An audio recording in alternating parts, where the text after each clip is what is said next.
Today, we're going to be talking about how our skin repairs after an injury. And what I want to point out is I'm going to say more so like a cut where you actually bleed a little, but not enough that you would potentially need stitches or any like severe scarring. So, just a general, I got a little boo boo, needed a band aid, and I'm going to be okay. So, what happens, right? So, let's say I've got my cut into my skin. Okay, so I've gone through my epidermal layer, I've gone through my papillary layer, and I'm into that reticular layer. Okay, so I've got a pretty big cut.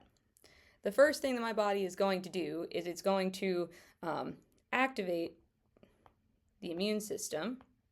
So you're going to have mast cells that are going to send out signals saying, hey, there's damage here, we need to clean this up. And so things like macrophages, and other immune cells like neutrophils and such will be able to come and help clean up this area. The other thing that's going to start happening is my stratum basal. My stratum basal is going to be activated. So stratum basal activates. And so what happens is my stratum basal, we turn on more mitosis, and the cells cover the area, right? Because this is the only living layer of the epithelial tissue. So we need to be able to expand and start to fix that whole area by, again, surrounding it. Then what happens next, right, once we have our protection, is over time, we're going to have in the reticular layer, right, we have lots of fibroblasts, and fibroblasts, they produce collagen. They produce the collagen, and so we're going to make lots and lots and lots of protein fibers, right? So the fibroblasts make fibers.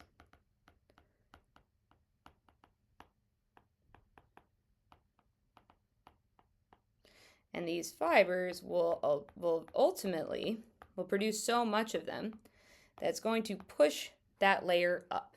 Okay. While that is going, what sits on top to make sure that we kind of keep the integrity of the skin is our scab. Okay, so we have a scab there that protects our skin and it maintains its structure as that the fibroblasts are producing the fibers. And so ultimately, as time goes on, now my scab is sitting up kind of awkwardly, right? And then we've got more fiber than we had before and continues to push it up. This is the stage, so I'm a mom to small kids. This stage right here is where people like to pick at their scabs, right? Because it's moved past the skin and it looks kind of funny and it itches and all that. But if you itch your scab and you break it off, now we reopen the wound and we have to restart over and over. And we have to make more. Protein fibers, and it keeps going over and over again. These protein fibers is what can ultimately cause a scar. Okay, so that's why if somebody has, let's say, a surgery, or they keep picking at a scab and they keep reopening the wound, they end up with a scar because they just have so much of that protein fiber there.